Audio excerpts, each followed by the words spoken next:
Olá, sejam todos bem-vindos. Eu me chamo Igor Pinheiro e hoje irei apresentar o artigo intitulado Análise de Eficiência e Cavitação de Propulsores, escolha do hélice mais adequado para o navio da Marinha do Brasil. A área do artigo enviado para o terceiro simpósio de Engenharia, Gestão e Inovação foi a 10.2, Eficiência Energética.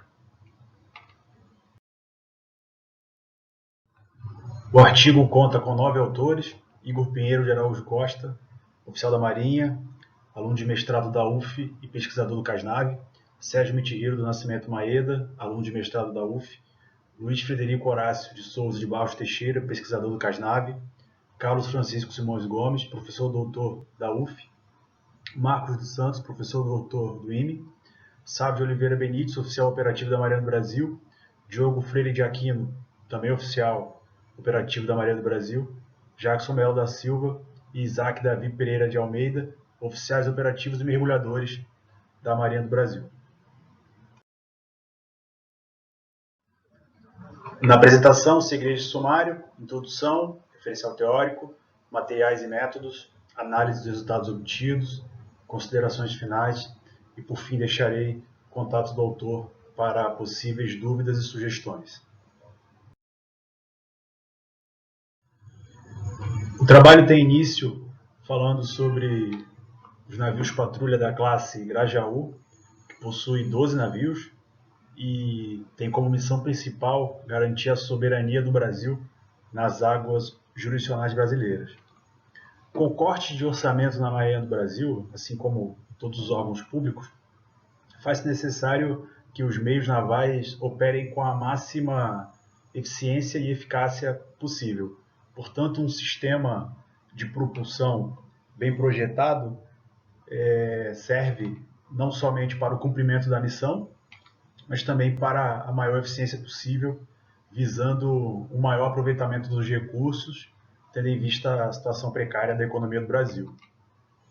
Nesse contexto, a pesquisa operacional reveste de grande importância, pois através de métodos quantitativos e multidisciplinares é possível calcular a eficiência e medir também a eficácia de sistemas propulsivos.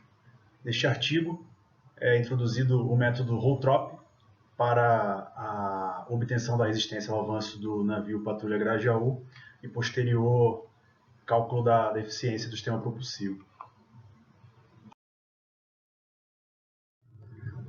No referencial teórico, abordamos alguns conceitos importantes para o entendimento da análise proposta. Primeiramente, resistência ao avanço, que é o somatório de todas as forças atuantes no navio, e é importante obter esse valor para poder estimar a potência necessária para o movimento do navio. Potência efetiva, que é o valor mínimo de empuxo necessário para vencer a resistência ao avanço e, consequentemente, gerar movimento ao navio. Hélice, que é o tipo de propulsor mais utilizado. Diagramas de desempenho, através do cálculo de coeficiente de empuxo, torque e coeficiente de avanço. A integração casco-hélice, de todos os parâmetros do casco e do hélice, que vão gerar o movimento do navio. Critério de cavitação. Cavitação é um fenômeno que deve ser, na medida do possível, evitado em navios militares, pois gera ruído e desgaste dos propulsores. No referencial teórico também são apresentados os dados do sistema propulsivo do NAPA, navio patrulha Grajaú, e é introduzido também o método Holtrop, que será utilizado na análise.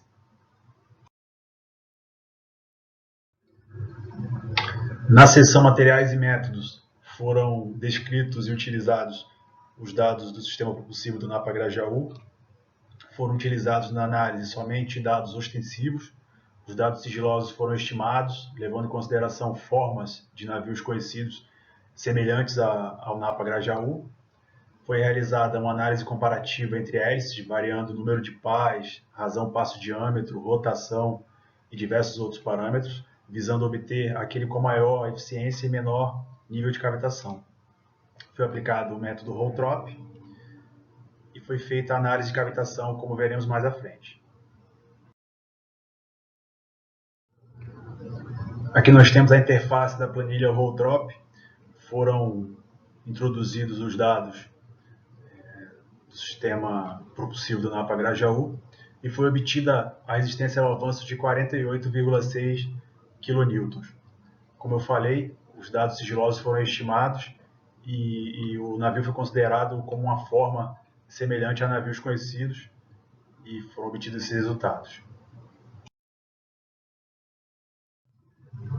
Após obtermos a resistência ao avanço, de 48,6 kN, mediante utilização do método Rolltrop, é possível obter um empuxo. Então, um empuxo de 60 kN foi considerado um valor razoável para vencer essa resistência ao avanço. E foram considerados fixos apenas dois parâmetros do propulsor, o número de pás e a razão de áreas. No primeiro caso, analisamos o propulsor de duas pás e a razão de áreas 1,05. Então, obtivemos como propulsor mais eficiente, propulsor que oferece um coeficiente de torque KT 0,49, 4 rotações por segundo, consequentemente 240 rotações por minuto, coeficiente ao avanço J 0,75, razão passo diâmetro de 0,95 e eficiência em águas abertas de 54%. Aplicando o mesmo passo a passo explicado anteriormente, obtivemos os hélices de 3 e 4 pás com a maior eficiência em águas abertas. Então, o hélice de 3 pás apresentou a eficiência em águas abertas de 54%, igual ao hélice de 2 pás, e já o hélice de 4 apresentou eficiência de 53%, ficando um pouco abaixo dos outros dois. Analisando agora a análise de cavitação, observa-se que os hélices de 3 e 4 pás apresentaram um nível de cavitação acima de 10%, já o hélice de 2 pás apresentou um nível de cavitação abaixo de 2%, podendo ser considerado o hélice mais indicado na análise proposta por esse artigo. Verificou-se que a eficiência dos 3 hélices ficou bem parecida, então tendo em vista que a cavitação do hélice de 2 pás apresentou um nível bem menor do que os outros dois, então o hélice de 2 pás pode ser considerado o mais indicado como o hélice a ser utilizado em conjunto com o sistema propulsivo do Napa Grajaú. Considerações finais. O objetivo do artigo foi alcançado com a escolha do hélice de 2 pás como mais indicado para compor o sistema propulsivo do Napa Grajaú. O critério de cavitação foi determinante para o resultado, tendo em vista que os 3 hélices analisados apresentaram eficiências em águas abertas muito próximas. A metodologia pode ser utilizada em diversas aplicações navais. O estudo apresentou algumas limitações por falta de dados que são sigilosos. Portanto, trabalhos futuros poderiam analisar navios com dados ostensivos, o que permitiria uma análise um pouco mais ampla. Por fim, agradeço a disponibilidade e interesse dos senhores. Deixo aqui o meu contato de e-mail e meu perfil no ResearchGate. Fiquem com Deus e até a próxima.